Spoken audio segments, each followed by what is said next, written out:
We end today's show looking at protests inside Google over a secretive project to provide advanced artificial intelligence tools to the Israeli government and military. The Intercept recently obtained documents about what's known as Project Nimbus, a $1.2 billion cloud computing contract between Google and Israel. The Intercept reports, quote, documents indicate that the new cloud would give Israel capabilities for facial detection, automated image categorization, object tracking, and even sentiment analysis that claims to assess the emotional content of pictures, speech, and writing, unquote. Over the past year, workers inside Google have been organized against Project Nimbus. Earlier this week, a video was posted online by a group called Jewish Diaspora in Tech, featuring current Palestinian Google workers to protect their identity. Their comments were read by volunteers. Google's Project Nimbus will be a big, ugly moment in Google's history and a shameful and embarrassing engagement. Project Nimbus will demoralize and agonize the many Googlers who truly believe and stand for Google's mission and values. Working at Google was always my dream job, until I learned about Project Nimbus. I feel like I'm making my living off the oppression of my family back home. If Google truly believes in avoiding unjust impacts through the use of their AI, then why are they choosing to profit from $1 billion contract with a government and military which consistently violates international law? Countless employees have tried to speak out about the violations the Palestinians have endured and have been intentionally ignored. So when opaque military contracts arise like Project Nimbus, it makes me feel like I am working for the bad guy. It has become impossible to express any opinion of disagreement of the war waged on Palestinians without being called into an HR meeting with the threat of retaliation. As a Palestinian, my feelings of marginalization only grew when I began seeing my coworkers issued warnings just for having empathy for Palestinians. I'd shared an internal fundraiser in a Google-wide forum. I was told that the phrase, "Support Palestine," was offensive and anti-Semitic. Again, that video by a group called Jewish Diaspora in Tech, featuring current Palestinian Google workers to protect their identity. The comments were read by volunteers. This all comes as a worker at Google says she was forced out of the company for organizing against Google's secretive work with Israel. In her resignation letter, Ariel Koren wrote, quote, Google systematically silences Palestinian, Jewish, Arab, and Muslim voices concerned about Google's complicity in violations of Palestinian human rights to the point of formally retaliating against workers and creating an environment of fear. Ariel Koren joins us now, along with Gabriel Schubinger, who is a current Google worker, artificial intelligence researcher, and Alphabet Workers Union organizer. We welcome you both to Democracy Now!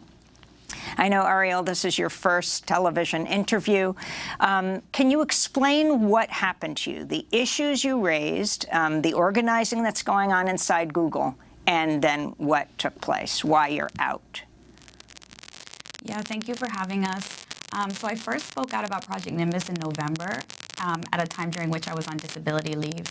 And I returned to the company from disability leave 2 weeks after first speaking out about Project Nimbus. Myself and Gabriel were two Google workers who publicly opposed these contracts. Immediately after I returned to the company, my second day back, I was notified that the company had made the decision to move my role overseas to Sao Paulo, effective immediately. I was given 17 business days to accept the move or else lose my role. And even though I had been given supposedly 17 business days, on just the second day, my manager was already communicating to the team that I'd be leaving. Could you put this in the broader context? There have been reports that Google has been penalizing employees who speak out on various issues, and several, in fact, have been fired. Yeah, this is a continuation of a larger pattern of retaliation.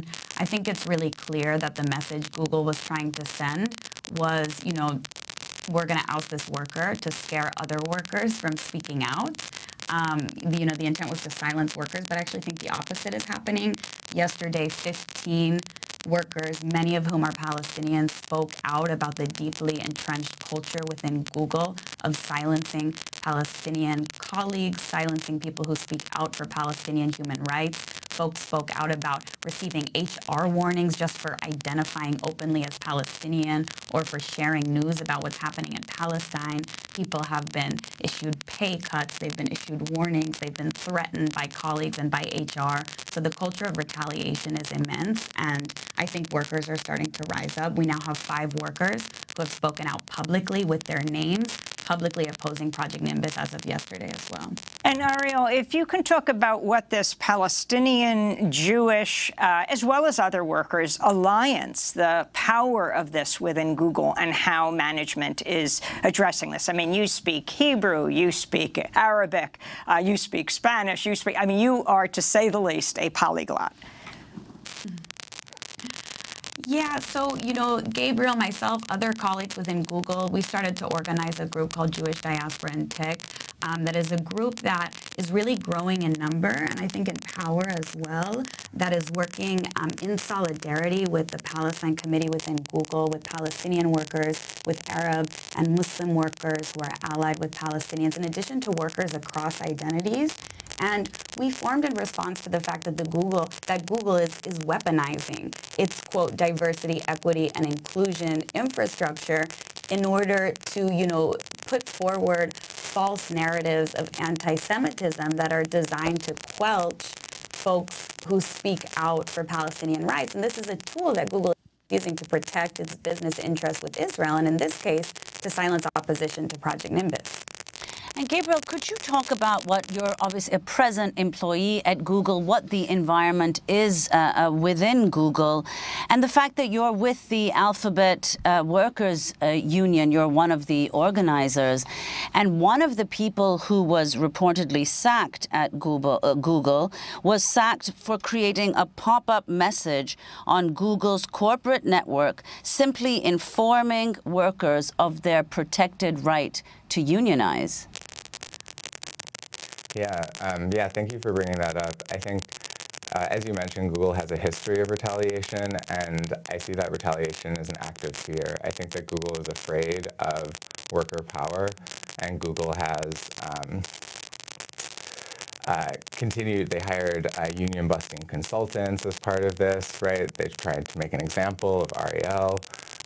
But as Ariel mentioned, I think this has actually only strengthened the labor movement within Google. Organizing in tech, I think, organizes both most strongly around kind of classic labor issues, contractor issues, as well as ethical issues, because big tech has such a huge influence on the world.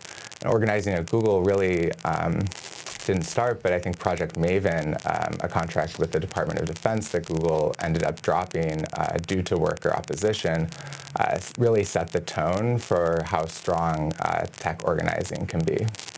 Could you elaborate on that, actually? Could you talk about what Project Maven was and how many people were involved in opposing it within Google? Yeah, so Project Maven was a contract with the Department of Defense where Google was intended to develop a custom AI for drone footage, for object identification on drone footage. Thousands of Google employees signed petitions against this. Critically, a team of engineers close to the project threatened work stoppage. And yeah, just huge employee pushback on this project. In response to that, Google developed the AI principles. Since then, Google has actually taken many steps to avoid the responsibilities that it publicly commits to through those principles by claiming that cloud contracts are a neutral technology and that the AI principles don't apply to these contracts. But cloud technology is extremely powerful, and providing that power to a violent military and to an apartheid government is not a neutral act.